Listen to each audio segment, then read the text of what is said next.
دا deadly mountains, دھرتی کے سب سے خطرناک اور بلند پہاڑ قراقرم اور ہمالیہ کی یہ برفیلی چوٹی دیکھنے میں جتنی خوبصورت ہیں اتنی ہی خائف اور ڈیڈلی بھی ہیں۔ انسان نے ہمیشہ اپنی لمٹس کو پش کرنے کے لیے ان اونچائیوں کو چیلنج کیا ہے، لیکن جب فطرت اپنا غصہ دکھاتی ہے تو اچھے سے اچھا ایکسپرٹ بھی بے بس ہو جاتا ہے۔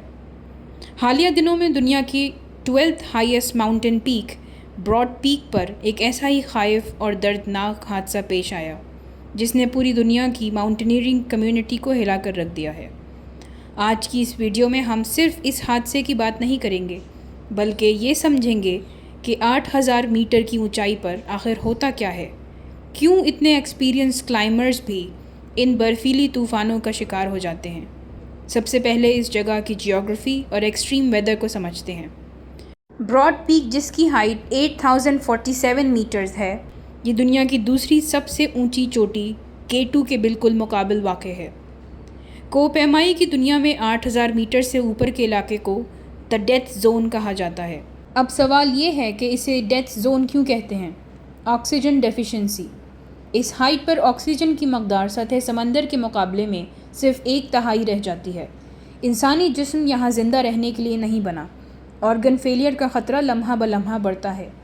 ایکسٹریم ٹیمپریچرز، درجہ حرارت -40 to -50 ڈگری سیلسیس تک گر جاتا ہے، جہاں فروسٹ بائٹ چند منٹوں میں ہو سکتا ہے۔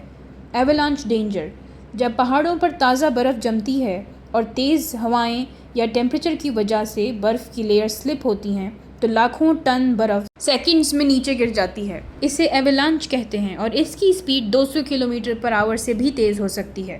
Pollution and the silent crisis, dead body اور گندگی کا مسئلہ۔ برفانی طوفانوں کے علاوہ ان پہاڑوں پر ایک اور خاموش بحران جنم لے رہا ہے: پولیوشن۔ 8000 میٹر کی بلندی پر ہزاروں کوہ پیماؤں کا چھوڑا ہوا کچرا، خالی آکسیجن سلنڈرز اور انسانی فضلہ پہاڑوں کو زہریلا بنا رہے ہیں۔ اور سب سے دردناک بات یہ ہے کہ ایکسٹریم ویدر اور خطرناک راستوں کی وجہ سے حادثات کا شکار ہونے والے کوہ پیماؤں کی ڈیڈ باڈیز کو نیچے لانا تقریباً ناممکن ہوتا ہے۔ ایک لاش کو ریسکیو کرنے میں مزید کئی لوگوں کی جان خطرے میں پڑ جاتی ہے، جس کی وجہ سے یہ برفیلی چوٹیاں اب دنیا کی سب سے اونچا قبرستان بنتی جا رہی ہیں۔ براڈ پیک کے اس مہم میں دنیا کی سب سے بہترین اور تجربہ کار کلائمرز شامل تھے۔ ان میں نیپال کے مشہور کوہ پیما نرمل پورجا بھی شامل تھے۔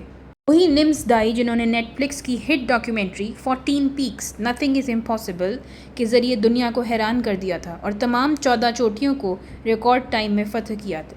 براڈ پیک کی اس برفیلی ڈھلان پر اچانک آنے والے برفانی تودے نے کسی کو سنبھلنے کا موقع نہیں دیا۔ یہ واقعہ ہمیں ایک بہت بڑا سبق دیتا ہے: mountains don't care about your experience اور یور فیم۔ پہاڑوں کے سامنے انسان کا غرور اور ٹیکنالوجی سب دھری کی دھری رہ جاتی ہے۔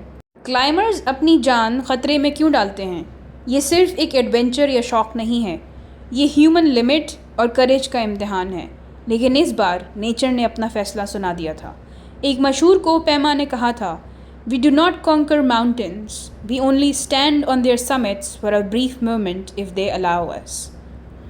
یہ حادثہ ہمیں 2 اہم سبق سکھاتا ہے: رسپیکٹ نیچر، انسان سائنس میں چاہے جتنی ترقی کر لے، فطرت کی طاقت کے سامنے ہمیشہ چھوٹا ہی رہے گا۔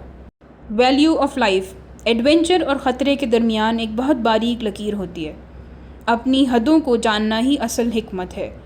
ہم اس حادثے کے تمام متاثرین اور ان کی فیملیز کے ساتھ ہمدردی کا اظہار کرتے ہیں۔ آپ کی اس بارے میں کیا رائے ہے؟ کیا انسان کو اس طرح کی جان لیوا ایڈونچرز کی حدوں کو پرکھنا چاہیے یا فطرت کے دائرے میں رہنا چاہیے؟ اپنی رائے کامنٹ سیکشن میں ضرور بتائیں۔ ویڈیو پسند آئے تو وزڈم ڈائری کو لائک کریں اور سبسکرائب کریں۔ Thanks for watching.